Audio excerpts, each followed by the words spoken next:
you.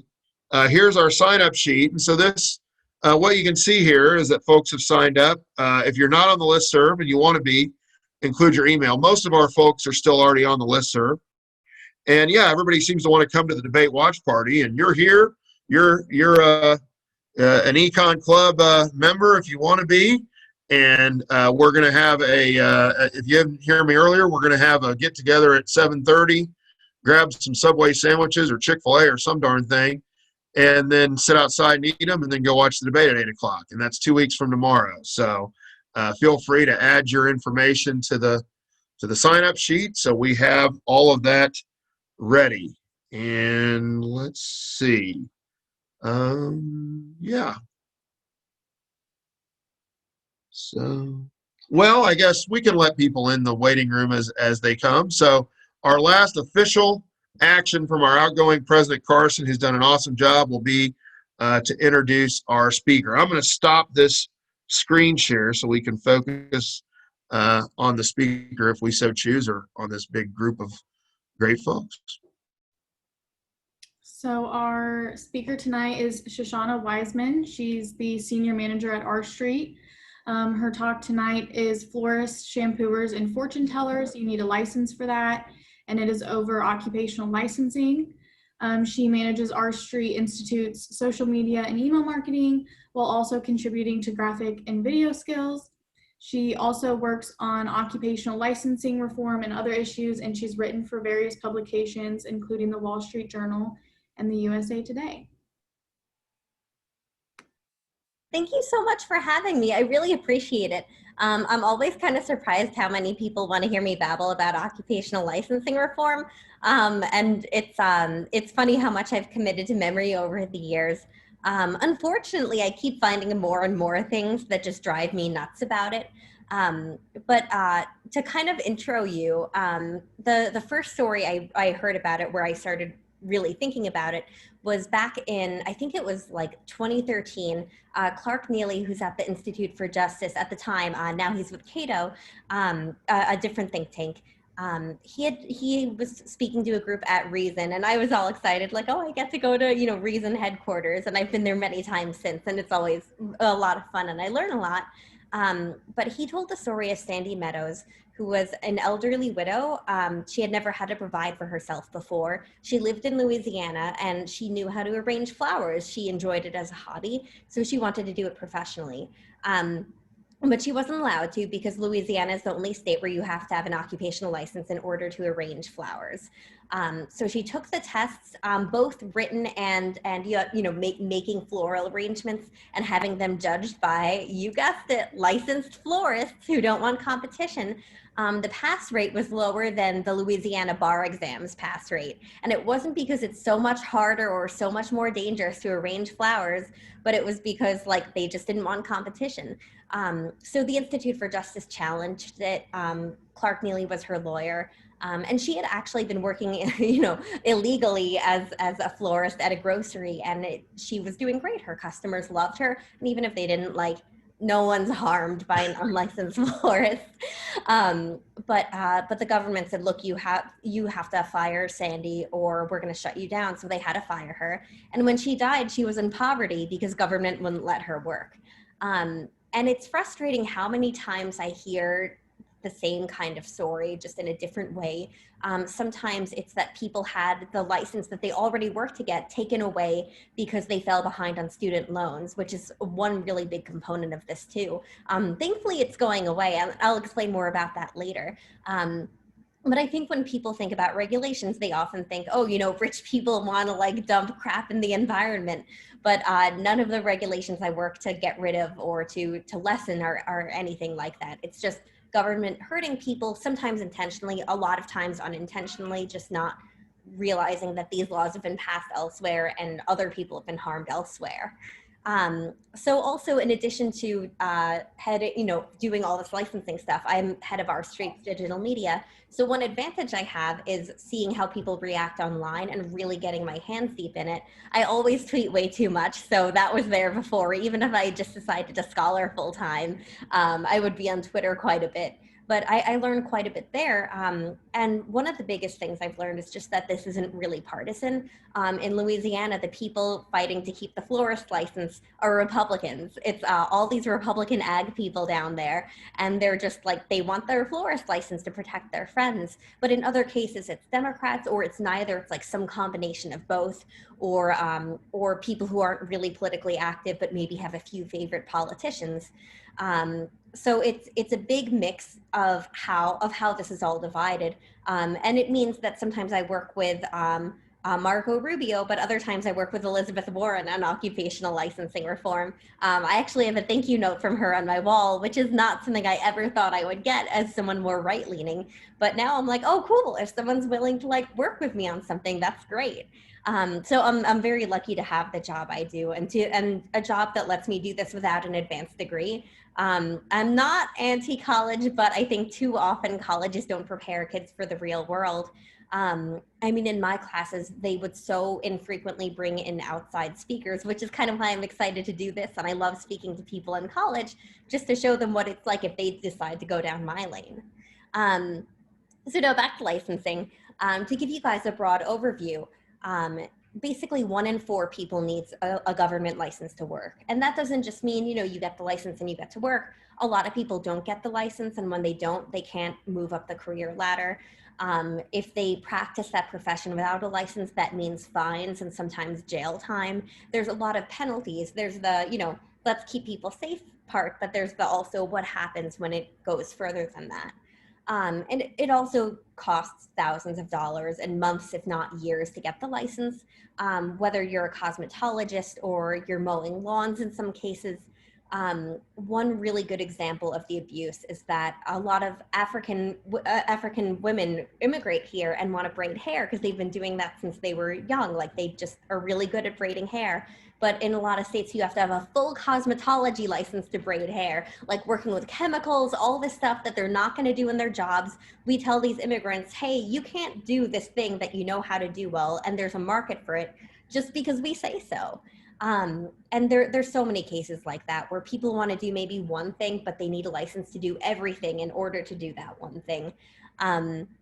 So we expect like nurses are going to be licensed, or even teachers, engineers, doctors, but there's like I said, florists, fortune tellers. For whatever reason, those are only licensed by locality, and I've never seen any training requirements. You just have to pay money, and then you're like a fortune teller. I'm not sure how that money keeps anyone safe. That's my guess. You know, anyone's guess is better than mine, but you do have to have a license to be a fortune teller in at least a handful of localities in Maryland, Massachusetts, California, and some other states. Manicurists too. There have been really big fights over that. One of my favorite lines to show you what it's really about was in Arizona. A woman was testifying, saying that, oh, we can't have anyone blow dry hair because that's what happened in my industry with manicurists. Like, do you want immigrants doing your hair and nails? And I'm like, oh, so you just don't like immigrants or competition. Like, that's what this is about. There's some people who really believe it's about health and safety, and they mean well by it, but you'd be surprised how often things like that come up. And also, a lot of times the requirements aren't about keeping people safe. A lot of people are like, well, you know, if you're working with someone's hair, you want to make sure that that they have good health training and that infections won't be spread. But salons actually have really high rates of infections being spread, which means that licensing isn't doing its job, and maybe like making people go through thousands of hours of exactly how to shampoo someone's hair, or best techniques, you know, before they're legally allowed to do something isn't the best idea. For reference too, I also do my own hair. It's a little hard to tell in this lighting, but it's purple and a couple of other colors. I do the bleaching myself, the hair dye myself, and I practiced for years, but I couldn't legally do this to someone else if money were to be exchanged. That's the case just about everywhere. But it was funny because I had given a speech once where there were a bunch of cosmetologists. We were all talking about licensing, and they were so kind to me at first, like, oh, you must be a cosmetologist because you really know how to do hair. And then I started talking about licensing reform, and they were not happy with me. So that went downhill real fast.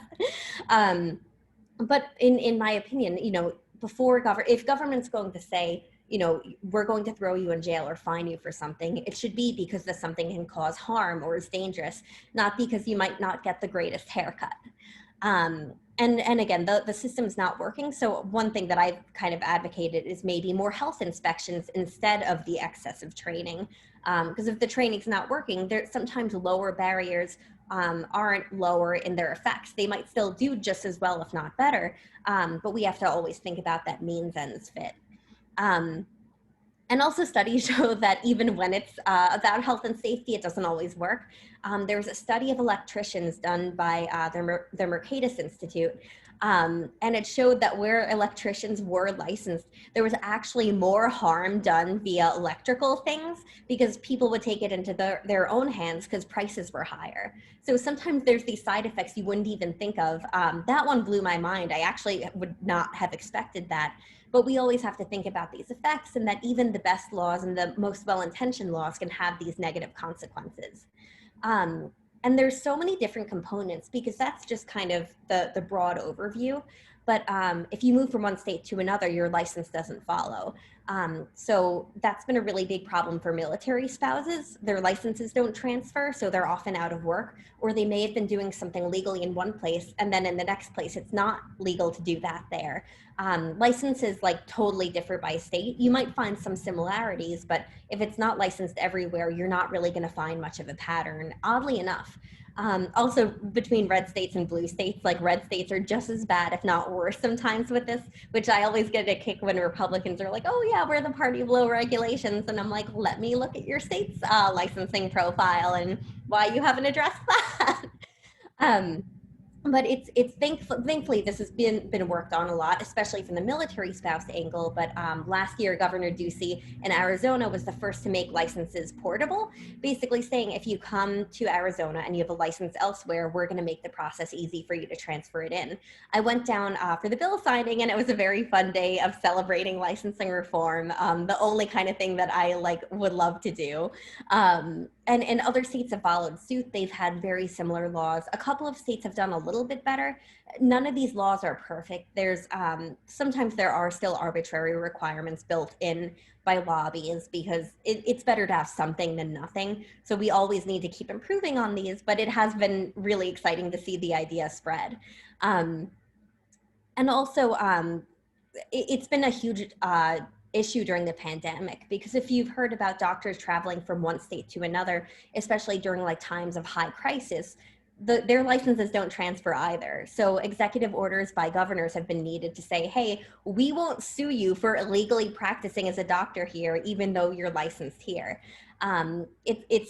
It's ridiculous that it needed to be done. And the law that Ducey passed last year, I really wish it had spread faster. I mean, it's not his fault. It's just, I wish that, I wish this wasn't a problem at all. But seeing it this year was really jarring. How many states had to say, just take care of that, or even say, hey, if you're a retired nurse, you can go work.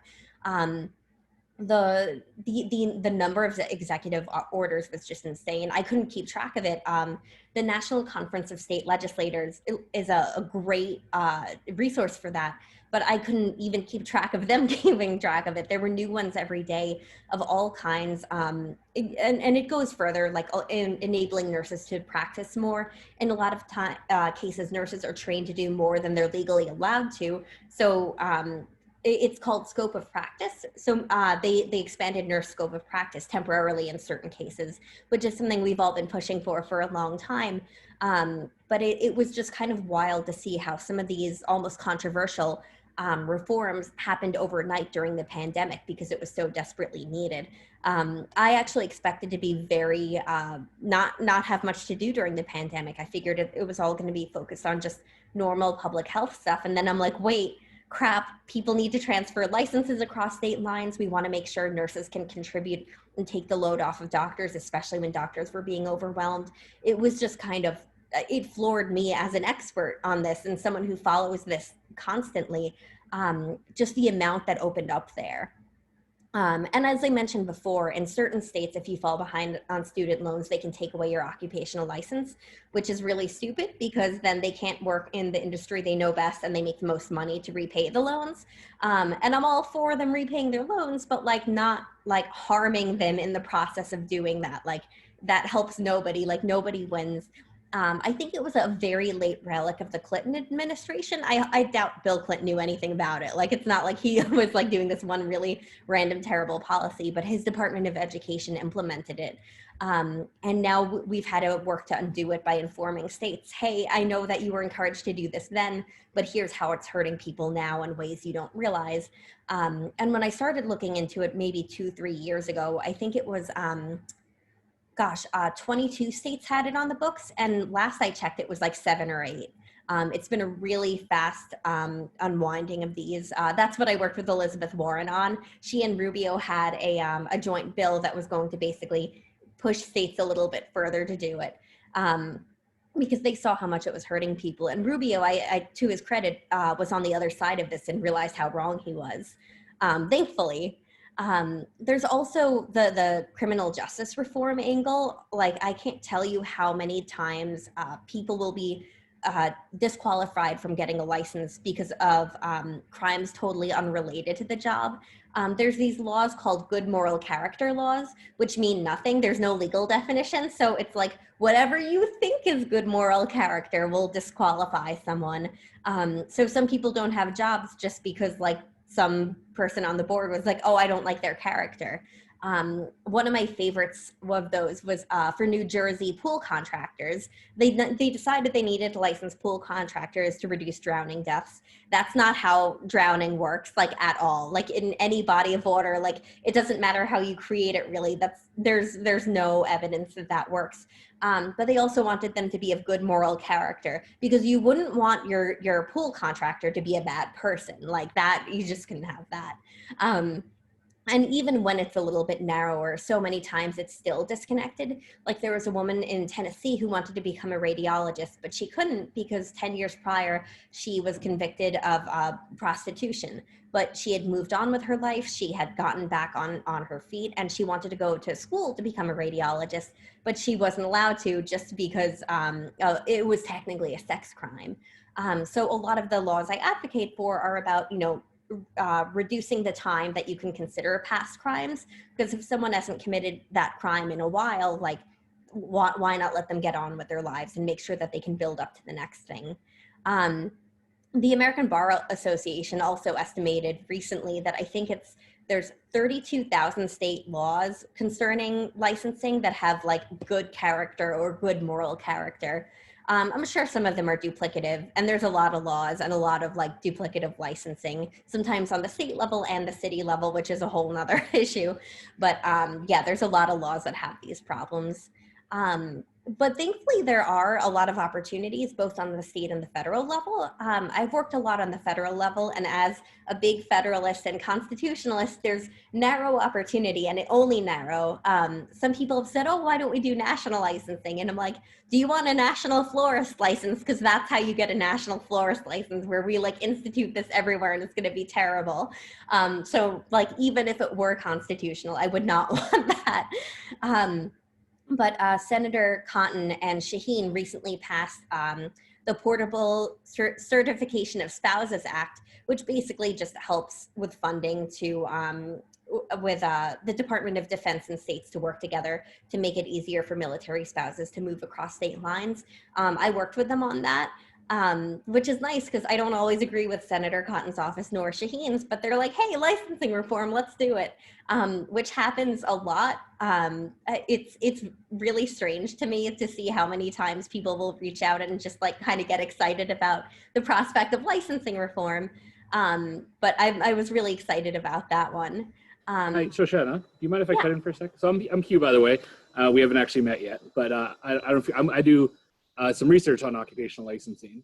And one thing I just wanted to quickly mention, we can probably talk a bit more later, that you didn't mention, but is fairly common, is that a lot of licenses actually have citizenship requirements, which are technically probably not legal. I think it's a bit questionable of whether they're legal or not, or certainly there's interpretations whereby it's Probably not, but nonetheless, they have them on the books. And so you might be an immigrant and you aren't on a citizen, haven't gotten your citizenship yet, or might never, who knows. But again, you're just precluded from certain occupations. And why is it that relevant? Is it even legal? It's probably not legal, and yet they're still there. And so, legal or not, it's still going to be a big barrier to these people who are trying to get in the correct occupation, something they might have training for, and so forth. So there's a lot of things like that, but that's one that I'm not sure if you're aware of. You probably are, but I thought I would mention. No, I'm glad you did. I wasn't sure how deep you wanted me to get into that, because that part of it is just such like, I hate to say it, but I get so used to all of these illegal provisions where I'm like, oh yeah, I just assume like that all the stuff is unconstitutional, but isn't, and I just have to work to repeal these unconstitutional laws. I think one of the most egregious examples of exactly what you're talking about is with doctors. These foreign doctors come here trained like they're doctors. Even if their standards are a little bit lower, you know, maybe we could match their standards and have them go from the point where they're at in the US system. But instead what happens is they come here, they have to redo their residency, lots of their training. So basically it's gonna take them another 10 years to go do the thing that they were already doing, which is why I'm sure lots of people have met doctors who like are Uber drivers or just other professions besides doctors. One of the concerns, though, is that like we don't want to poach doctors from developing countries or other countries that just need those doctors more than us, which I'm sympathetic to. But in so many cases, we just make sure that they don't have opportunity here, and especially like a wild amount of our current doctors are immigrants, so we should want to encourage that. I mean, like I'm very pro-immigration generally. Like the system should make sense at the very least. And if you have an immigrant here, you should want them to work instead of like making sure that they can't do anything, which is insane. New Jersey just got a lot of attention for it, I think, where they kind of handled that. But that was something that I wasn't aware of the extent until I started seeing the stories come out about it. It was interesting too because so any kind of medical licensing reform, people are like, oh, so you don't want licensed doctors, or who would you want performing surgery on you? And I'm like, guys, I have like every disease, so don't even come at me with that. Like I would tell you. But the immigrant doctor thing was super controversial. Yet New York, New Jersey, Massachusetts, and maybe Washington, as someone had mentioned to me, it was Washington, but I'm not totally sure about that. Made it so that foreign medical school graduates who were already here, as well as foreign trained doctors, were able to contribute in the system far more directly than like they normally are. I mean, even if they want to get a residency, it favors American graduates over foreign doctors who like are already trained. So like our system is just broken on so many levels there. But seeing that was a really big thing to me. That's something I didn't think I would see in my lifetime, as much as I hate to say it. So seeing it overnight, I'm like, holy crap, like maybe we can do this. Maybe there's real opportunity to make these like common sense reforms, which was really exciting. But I'm really glad you brought that up, because that's something that's been in the back of my mind quite a bit lately. Right. And I'd say that extends to, I mean, all sorts of things where it's one thing, if you're, medical standards and training cross country, fine. There's some logic to that. But I seem to remember, I picked up a few for a paper I wrote. It was like funeral directors. Yeah. They had to be, I mean, like you're not fooling anybody. Like it just, there's no sensible reason why that citizenship is material to the quality of that service. It clearly doesn't make sense. It's probably illegal, and yet it's on the books. And so you're going to be dissuaded from things like that. And there's also, just not to do your job for you, but a lot of other barriers that are implicit in the sense of, for example, manicurists. There's a well-known paper that looks at manicurists and whether the exam for manicurists was given in Vietnamese and English or just English. Well, there's all sorts of ways that you can make things harder by having, you have to basically be fluent in English, even though you don't really need to do the job, because effectively you do to get the exam. To do the job, you'll never need to speak English to do, right? Oh, exactly. I mean, honestly, I hope this doesn't dive too deep, but I think a lot of occupational licenses are just unconstitutional because, under the 14th Amendment Privileges or Immunities Clause, it's widely understood that like economic liberty is a right that's not written down in the Constitution, but that deserves protection just like any other right. The constitutional theory I subscribe to is one of judicial engagement, where it basically like for no, in my opinion at least, I don't want to pressure anyone else, but that like for no reason at all in our history, we just decided, oh, if it wasn't written down, we don't care, no big deal, those aren't rights, like they'll just be treated as like secondary rights, even though the Ninth Amendment like said, like we're not listing all your rights, we're just listing the ones we think you're really going to mess up and like are extra important, but all rights matter. And the right to earn a living is among our unenumerated rights and deserves protection, so that like when it goes to court, the government should say, hey, this is constitutional because. But currently when it goes to court, we have the rational basis test, where basically courts look at existing laws and say, oh, well, if there was any potential possible reason that this could have been like, you know, meant in a good way or constitutional, like then it's constitutional, even if it's not like the actual reason it was enacted, or even if you have evidence, well, maybe it meant this. And it's, you basically encourage the government to lie, which is why the Louisiana florist license was upheld in court, which is asinine. It was upheld as constitutional because, oh, what, I kid you not, what if infected dirt? What if like a bride's walking down the aisle and like she hurts herself because the stems weren't properly trimmed? Like you see all this wild stuff in court because the government's not really trying. If they can just like half-ass it and tell the court, like we sort of meant this thing, you know, you can basically get it upheld. So in my opinion, a lot of these laws are like super unconstitutional. I think the citizenship one has an extra layer, but some of these have an extra layer one way or the other. Like tour guides is a First Amendment issue where you actually have to be a licensed tour guide in a lot of places. Because, you know, God forbid you tell someone the wrong name of a building, like so much harm. I can't even tell you. But there's all these kinds of layers to it. But there has been a lot of federal legislation. One of the big leaders on it is Senator Mike Lee. He like loves licensing reform. So I'm often nerding with his office on different things, and he's trying different angles for it. Senator John Cornyn too. Elizabeth Warren, especially the student loans angle, got to her. And there's lots of different kind of angles to it you can take from the federal level that I think are appropriately done, largely military or federal lands. For example, tour guides on federal lands or military spouses on military land. There's also this whole other part to it with the Federal Trade Commission. The last FTC commissioner was my favorite. Maureen Olhausen was just amazing. She had her Economic Liberty Task Force, and she got really into licensing reform and light touch stuff, just like working with states, you know, where's there opportunity for reform? This state did this, would you be interested in talking with them? But she did a lot of good with it, and I always miss her as the FTC commissioner. But there are real antitrust issues when you have the people in the profession telling people who want to be in the profession, no, you can't join me because of reasons. And that's so often just what it is. And pretty much every case I talk about, you have lots and lots of data to back it up, like why, you know, why these licenses either shouldn't exist or just should have lower barriers. But this is kind of my day-to-day, all the stuff I work on. And unfortunately, I'm never finding any shortage of it. But I wanted to leave you guys like lots of time for questions, just in case there was a specific angle you were interested in or anything else you want to know. So I might mention something. I mean, we talk about this a lot, and like even in history of economic thought, I mean, you go back to the guilds in the medieval ages and the idea that these insider-outsider models to kind of protect the proper people, or however you want to phrase it, in terms of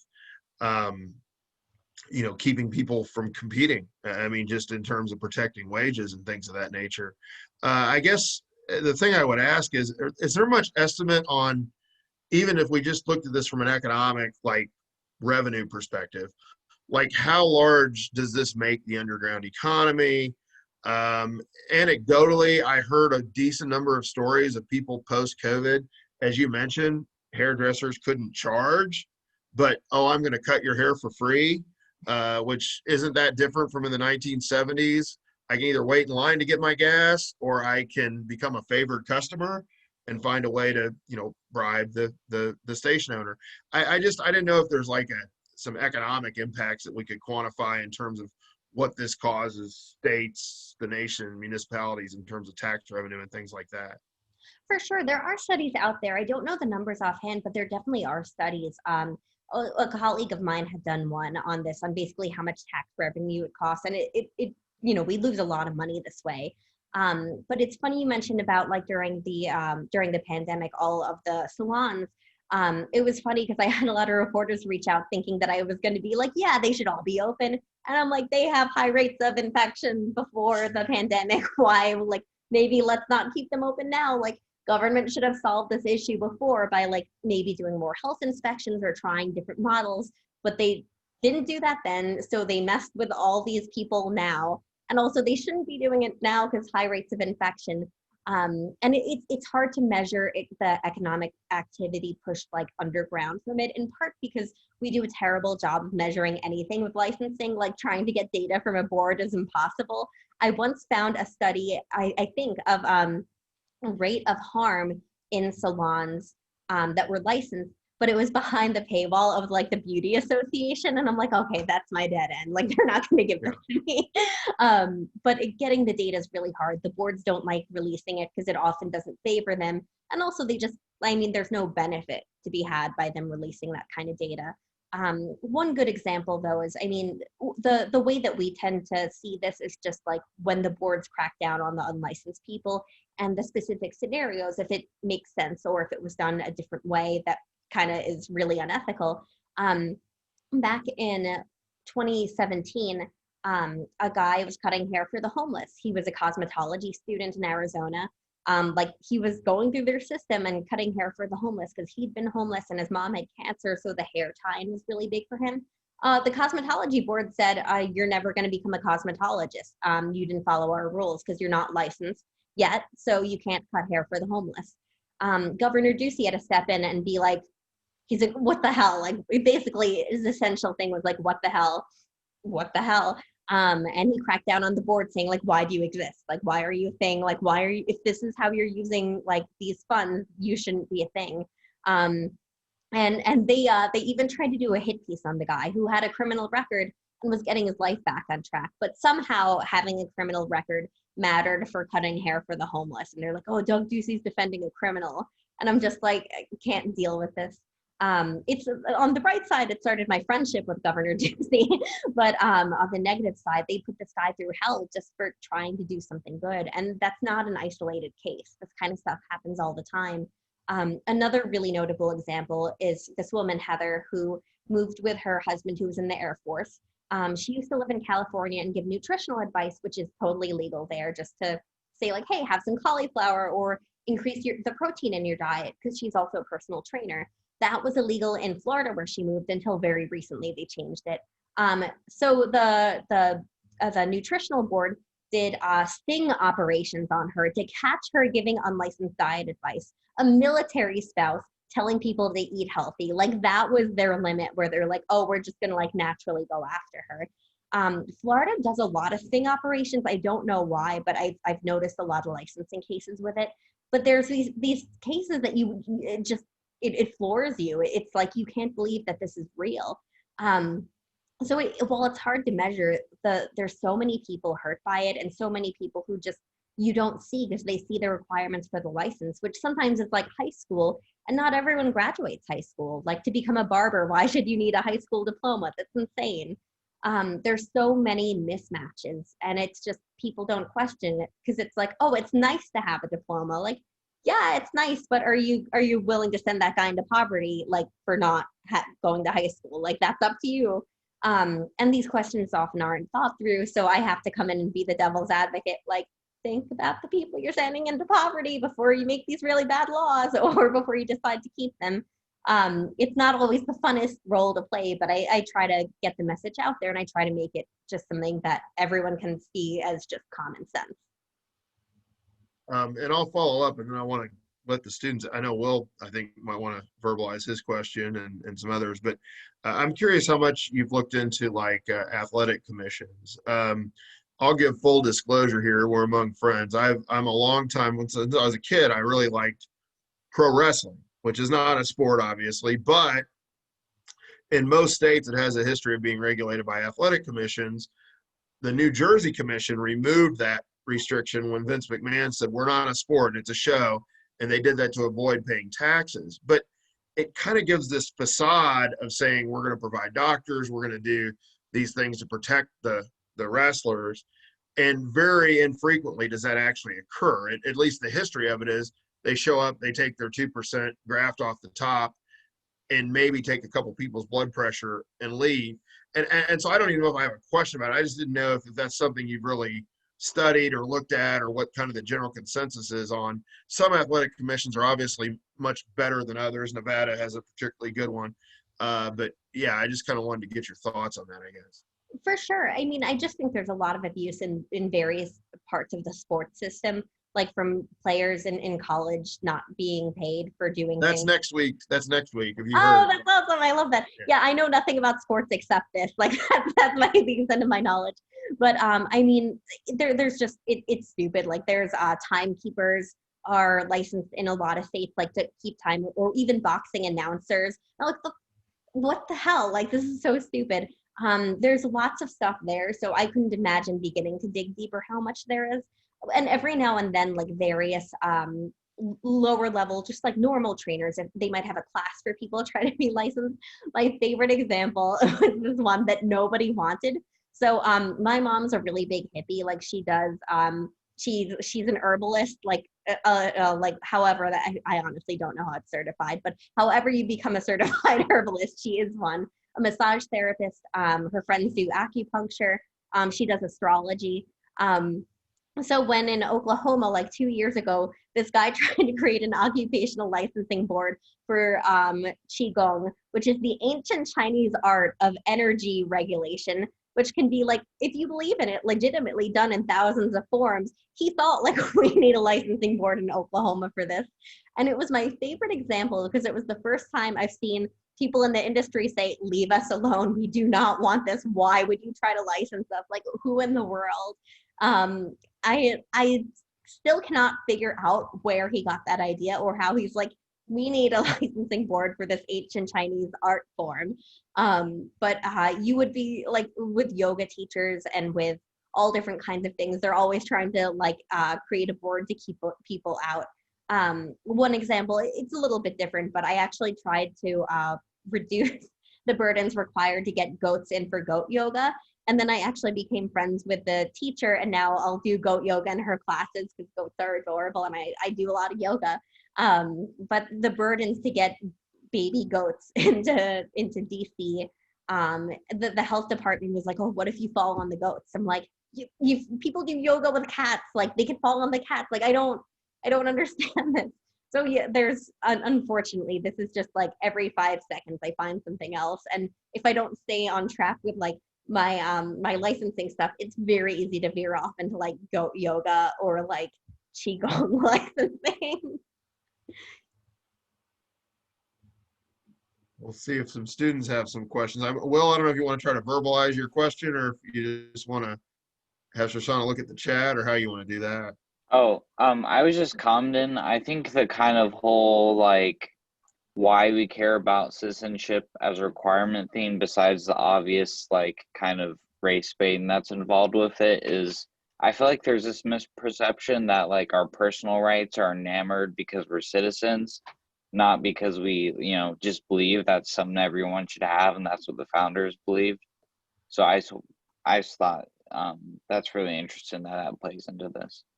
No, I love the way you're thinking. One guy who is far smarter than I am on many things, and especially this, is Ilya Somin. He's a professor at George Mason University, and he gets into actually why constitutional protections also extend to other people in the US. I am not articulate enough to repeat it, and I haven't studied it deeply enough, but generally the things he says, I'm like completely on board with.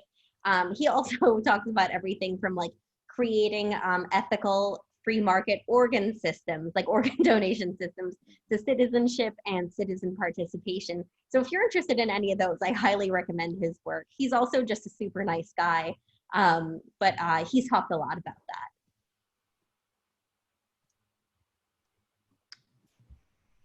I also have a question. Thanks for showing or coming on, Shoshana. So my question relates to, well, earlier we were talking a little bit about how some of these are primarily, or or at least in some regards, remnants of like the Clinton administration and some of the federal policies of the past. So then that got me thinking about things like marijuana legalization and like states legalizing gambling rights to not just be on the American reservations. So are some of those like new markets that are being regulated, do you think they're just as bad as some of the policies of the past, or do you think that they're a little bit better or a little bit worse? What's your take on some of those kind of things? No, that's a really great question, especially, and I really appreciate it too, and I'm happy to be here talking to you guys, but I love that question. Unfortunately, I'm seeing a lot of the same patterns. The few like different marijuana licenses I've looked into or come across, a lot of them just had those arbitrary restrictions, not about genuine health or safety. And you know, some people poke fun at me like I want no regulations, but I'm open to something as long as it makes sense and does the thing we want it to do. But so often regulations are put in and then like kind of ignored. It's like, oh, it's just doing its thing, like whatever, rather than like, is this working? Like maybe we should check that out if we're going to put these burdens on people. But a lot of the regulations I've seen have been wild. I was actually talking with a legislator in one state recently talking to me about gambling. And I'm trying to remember the dynamic, but basically like the existing casinos were somehow allowed to operate. And I don't think it was because they were on Native American land. It was like some other loophole, but they wanted to keep gambling banned. So only they could operate. I think it might've been like, they wanted to ban like online casinos, continue to ban that so that they could continue to operate. You would be shocked how often like the dynamic works out like that. Like the people don't want people coming in on their turf, but they look like moralists unless you look a little bit deeper. Or they're like, oh, just extra health and safety. And they're the ones creating like the various problems. But unfortunately, it's a lot of the same. And it's always that way with regulation, which is kind of like, even though I'm not opposed to it, I think so few regulations are really well thought out. One other area I work a lot in is Section 230 and internet, like social media regulation. And oh my gosh, I've seen some of the dumbest stuff in there. Like, again, maybe there's something to be done, but like banning infinite scroll is not like the solution to our societal ills. Like pagination isn't like virtuous. And I've had to write so many posts explaining like, this is a bad idea. Like, even if you want to do this thing, this isn't how you do this thing. And that's just kind of the nature of the beast with regulations. And one thing that I wish I'd realized earlier is like, if you're looking at a set of regulations or a regulatory code and it just doesn't seem to make sense, you're not stupid. I promise you, it's probably the people who made it did something wrong. Because like if a normal person, and you guys are smart, like you're spending your free time doing economic stuff, which I think is awesome. Because I also spend my free time that way. And if you can't figure it out, then that's a problem with the law. It's not a problem with you. So that's one thing to keep in mind throughout all of it. But yeah, unfortunately, new regulations are maybe a little bit less racist than they used to be, but just still as bad as far as like how they're made and trying to keep people out of stuff.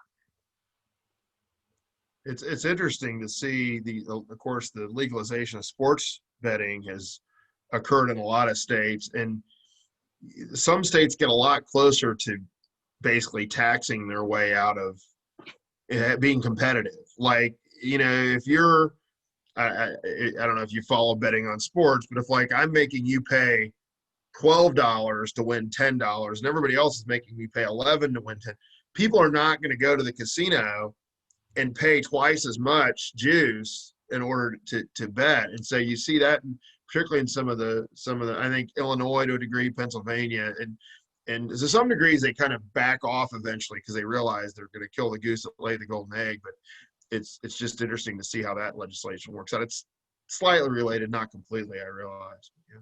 No, I know exactly what you're talking about, the way that you can just use taxes and regulations to kind of push out competitors.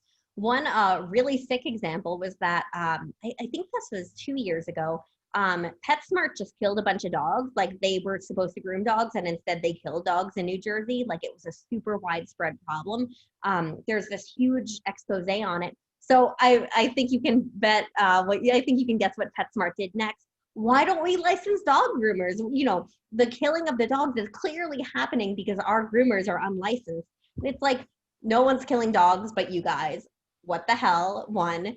Two, it had an age of 18. Like, I've washed my dog when I was like 10. Like, maybe it didn't go so great, but like, I got the dog clean enough.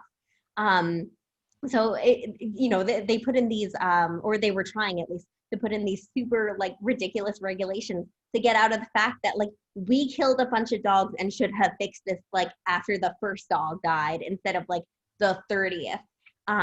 So that was them kind of getting out of trouble, but it would have had a big added benefit that like local businesses couldn't comply with these regulations. The kid around the corner was going to lose his business.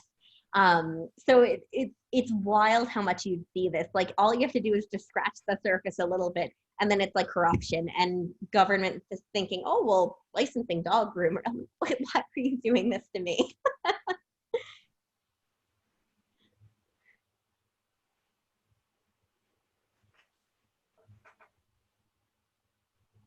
Oh, Suzanne put something in the chat, so I don't know if you can see that. Oh, that's great.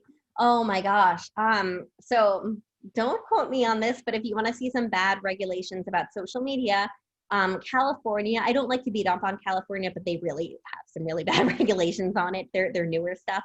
And two, Josh Hawley, anything he does, like Senator Josh Hawley, like is just the king of like bad internet regulations. Like every time he comes out with a bill, my colleagues and friends and I are like, really? Like you have to do this to me? Like, oh my gosh. He's the guy who came up with banning infinite scroll and also banning autoplay, but not on Netflix. It's okay on Netflix. It's bad on YouTube. That's where it's evil. You got to worry about it. He also like I think he wanted to try to ban encryption. He was on one of those bills, and then they modified it so much it actually mandated encryption. And I'm like, yeah, sure, I'm down to mandate encryption. Like that's actually not a terrible idea. But he just comes up with these wacko ideas. I don't know if he wants any of them to pass, but like he has some of the stupidest bills I have seen. Like it just it boggles the mind. There were other things too in that one where it's like, oh yeah, he I think he wanted to mandate that you have the option to see how much screen time you've had across all your devices. One, if you use an Apple and an Android, like they don't always work together. Like I use a Mac, but I also have my Android phone, which has a sloth on the back of it, a very ornate sloth. But they don't always work together in that way. And sometimes if you don't have Wi-Fi, they're not going to connect to know your combined screen time. And also like every like app has that option anyway. It's funny. This actually became one of my white whales because, managing digital media for a living and then working on regulations, when this all started happening around Europe's regulations, I was like, oh crap, I'm gonna have to do this now too, aren't I? In California, it's just wild privacy stuff where the opt-in is just so onerous. Like, if you want a little more privacy or a few more protections, I'm open to it. But like my favorite of these, I think this is the greatest one. They wanted you to be able to essentially print or have mailed to you like paper of all your Facebook data that you could then, import to Pinterest, because that's how the internet definitely works. They literally said like mail you papers that you could then use to like import into other platforms so that you could, move from one platform to another. And I'm like, that's not how anything works. Like you can't import your Facebook onto Twitter, but politicians don't know that and they don't bother to research. So they come up with regulations like that.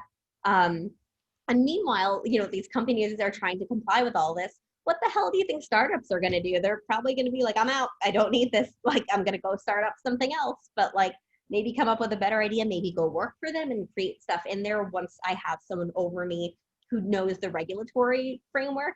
But it's really stupid. There's some stuff that like is crying level stupid. I can't even speak to the state of the current California privacy regulations because it keeps getting revised. And even once it was finalized, they like keep revising the guidance because they don't know what it means. And it's like, if you don't know what these mean, the people can't. And this is how your regulations are made.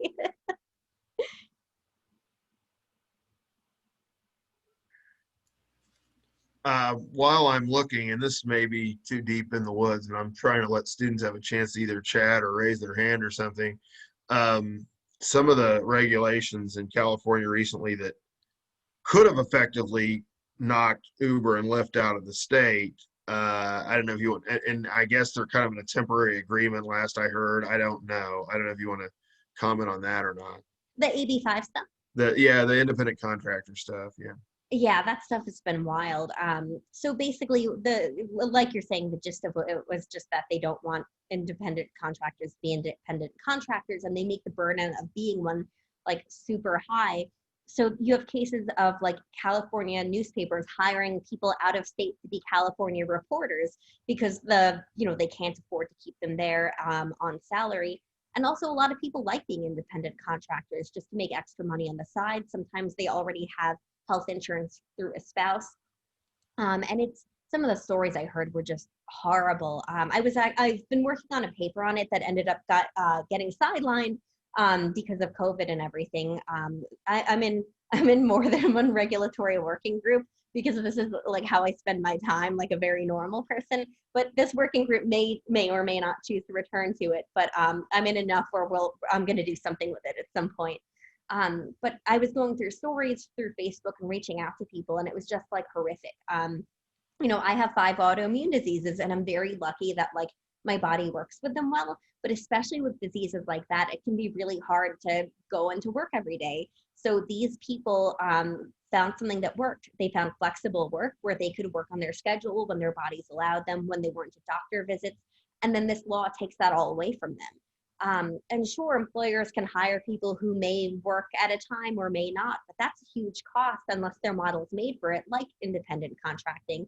And I'm not saying that every arrangement is desirable or right or ideal, but I think that there is a much better way to do this than to say to people who actively wanted to be independent contractors, you can't do this anymore because we're deciding what's best for you. And that's essentially what it was. So the stories I went through, it wasn't just like people think of Uber and Lyft for sure, but there were also musicians.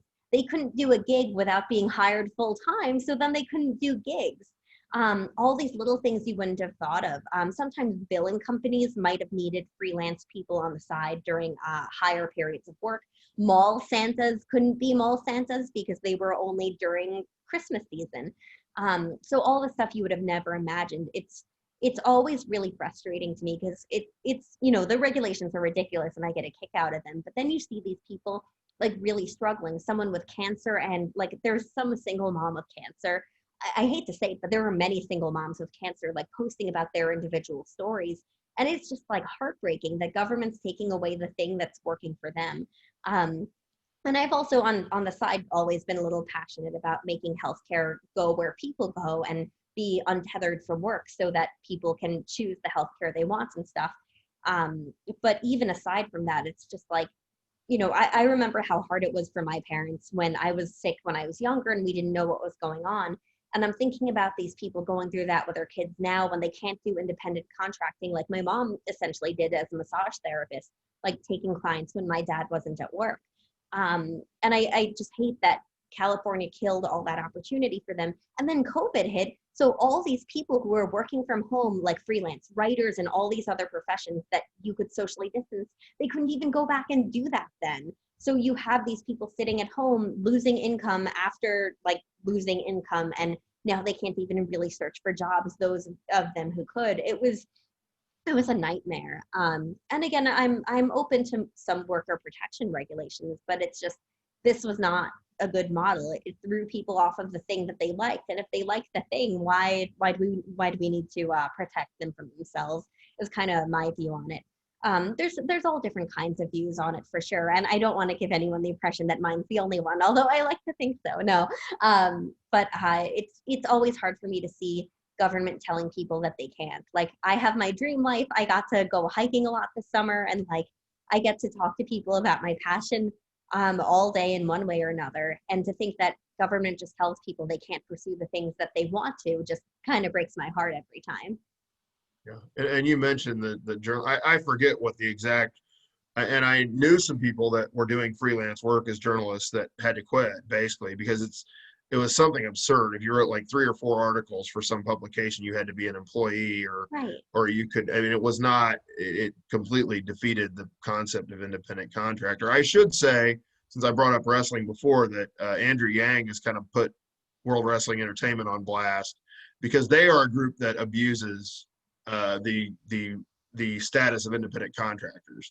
They actually have people that they won't allow to work for anyone else. They tell them what to say, they tell them where to go, they tell them what to do, but they're legally classified as, they don't give health insurance, they don't give 401ks, but they're technically classified as independent contractors. And I think down the road, well, depending on the election, honestly, but that could come to a head at some point, because it's kind of an antiquated idea that I could go into the woods of that. Nobody probably cares too much, but it is kind of an interesting thing to follow. But anyway, so. No, that's a great point too, especially with the non-competes. Our street works on like lessening non-competes, just because we think it runs up against the limits of contract law. Like contract law is a body of work that like has limits. Like you can't have a contract with certain personal things, like, oh, if I win this bet, then you'll marry me. Like that's not a thing you can have in contract.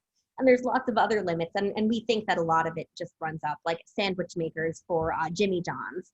I think we're dealing with non-competes, which is like, this isn't a trade secret, like calm down. So we worry about those limits too, but in that same kind of way where you're stopping people from taking other work.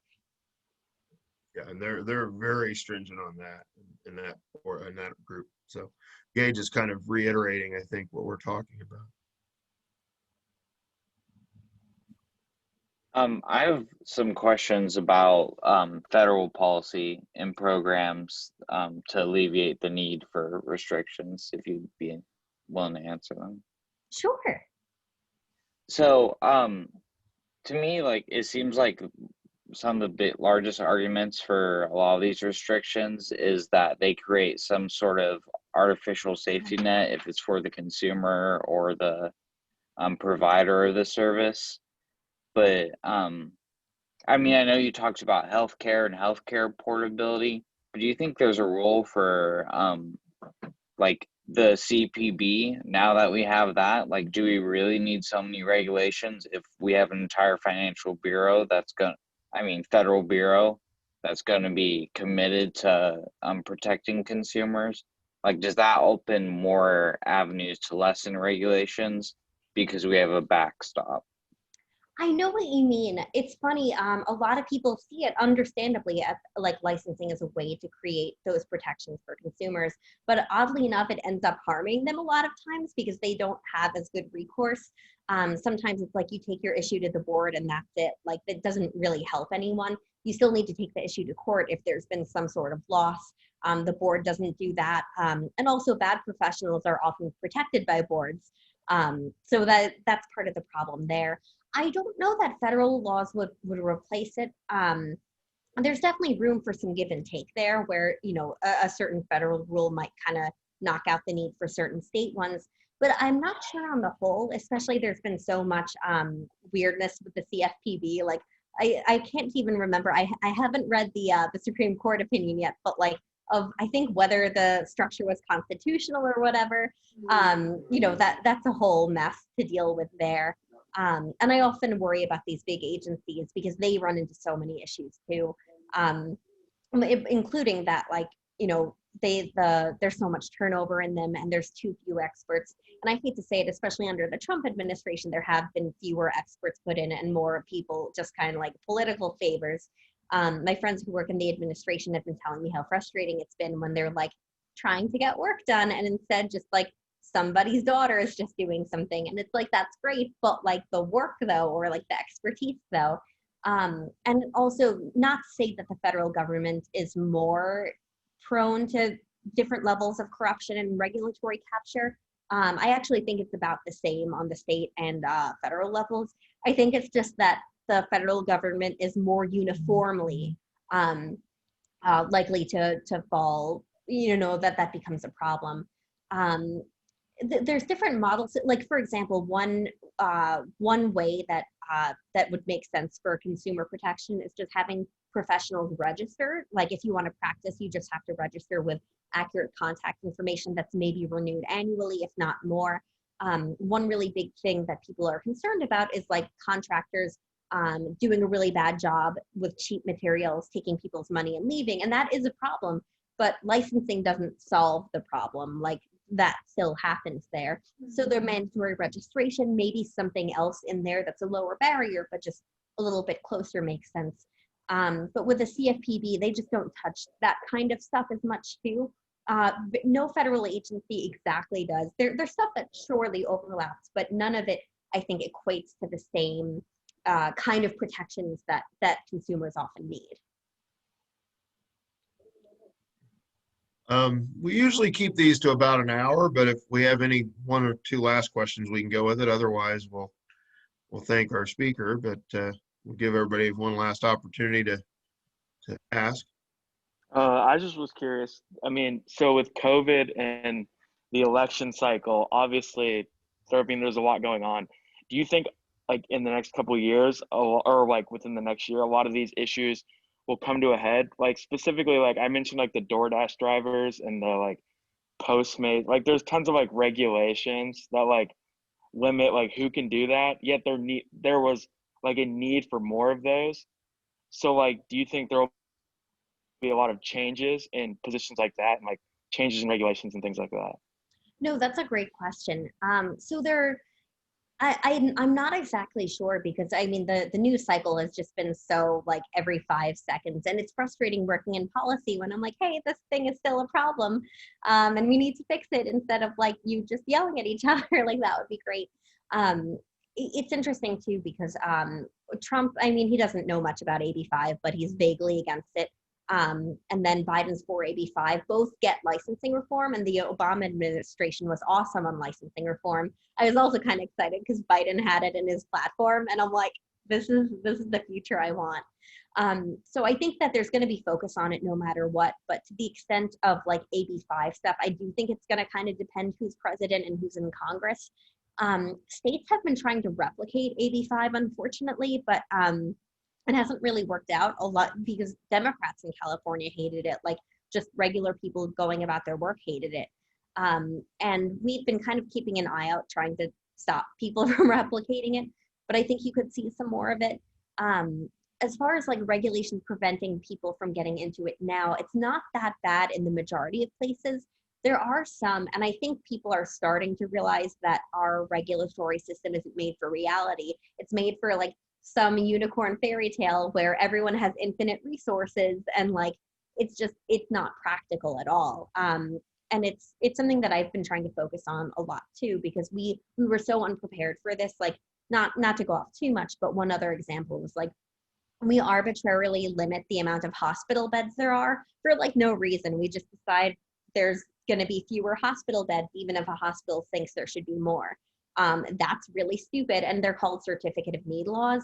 They manifest in all different ways, but that really hurt us during the pandemic. And from that to like AB5 stuff, like the lack of people able to participate there, and just other regulations we put on these people, there was a lot of harm done. And I think we're going to be able to see reform in certain areas, but others, I think it's going to be what the political appetite is. There's lots for licensing reform, thankfully, but for AB5 stuff, it's unfortunately so partisan with relatively few exceptions. And for other kinds of regulations, it's kind of touch and go and local. So it's one of those things where I'm always going to be fighting and yelling about stuff, but and I definitely have hope for some of it, but for other pieces, I'm just like, I'm not so sure. All right.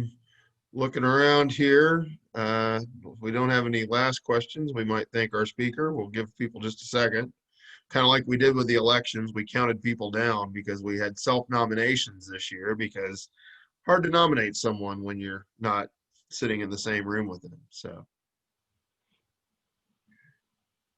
all right. I have a question just about other countries near us. So I've done like I've traveled a lot into Mexico, and I've spent a lot of time there. And like they're obviously like nationally, their economy is a lot more regulated and government driven. But on the like licensing side of everything, I've noticed like there's so much less. So I was just wondering experience of that, because it seems like a candy land to me, and it's like, then it doesn't seem like there are as many problems as there are in the States, but there are hardly any like licensing restrictions. You know, it's really funny you mentioned that, because Republicans always try to beat up on Europe and stuff, but Europe is like way better on licensing than we are. Pretty much every country. Canada is a good example with the doctors too. They have a much better system to integrate foreign doctors into their system, rather than say, you're starting from zero, hope that's okay. We're honestly the worst country with it. I'm not entirely sure why no other country has like gotten as bad as we have with it. But it is always kind of funny to like poke my Republican friends with like, Europe's actually really good here, pretty much every country except us. And again, like red states and blue states, there's no difference. It's just America loves over-regulating the little guy, and we should like stop, in my opinion, stop doing that. I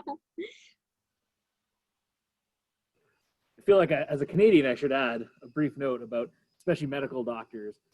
Canada's had such a chronic shortage of doctors for my entire lifetime and many decades before that there's just the political pressure to make it easier for foreign doctors to work in Canada is just more severe, whereas everyone wants to move to the US, and there really isn't a shortage of doctors in the US, not nearly as much as in Canada. So a lot of it is of course going to be related to political pressures. And when you can't have a family doctor, growing up, many of my friends just did not have a family doctor. Wow. You can believe it. It was just astonishing. It's Canada. It's a rich country.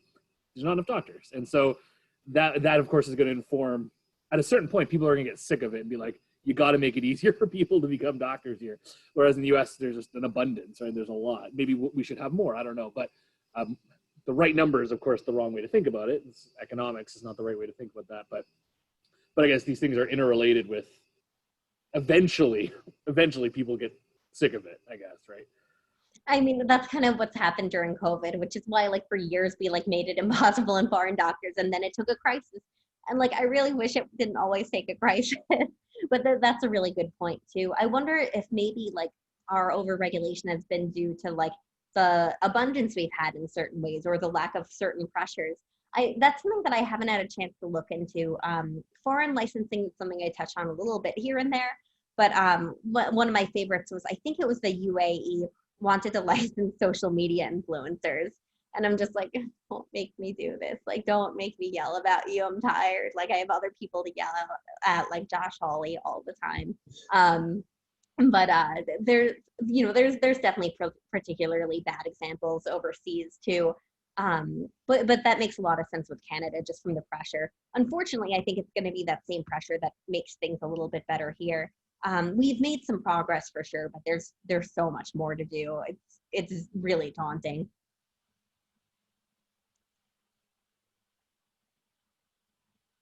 Well, again, last chance, but really, this has been a great start to our academic year. I wish we could have had you here in person in March, but we really appreciate the time. And as I said to the students, you're pretty active on Twitter. Is that if they have a follow-up question, is that the best way to reach out? Or I know I can send them your email. I don't know what would be most appropriate there. Yeah, definitely feel free to share my email. And I have open DMs, which I get a lot of spammers and I mess with them. And if you guys follow me, you will see me like messing with spammers and like leading them on. I tried to get one to go to Antarctica. I found a bar up there, like the closest you get to Antarctica where there's a bar. He got mad at me. So if you like stuff like that and the other stuff I've talked about, no, but I really appreciate you guys having me. I'd have loved to see Kansas, even though there's no mountains there. But I was looking forward to seeing it. So I'm sad I wasn't able to. But if you guys ever make it to DC, hopefully things will, calm down. Let me know if there's anything I can do to be helpful, from people to restaurants or anything else. We certainly will. And yeah, we have a few alums that have ended up in DC. Brian Riley at National Taxpayers Union's Awesome.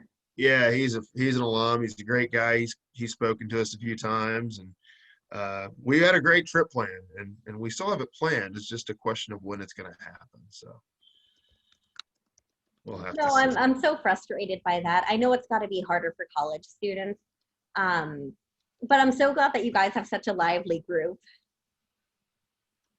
it's a really great group. We really enjoy working with them. We have a great new set of officers for this year, and you've gotten us off to a great start. So again, thanks again, Shoshana. We'll let everybody else, if you want to thank her in the chat or verbally, we'd appreciate that. Yeah. No, it's my pleasure. I really enjoyed doing it, and I'm so glad we were able to make it work. And this is a decent substitute for sure. Very close.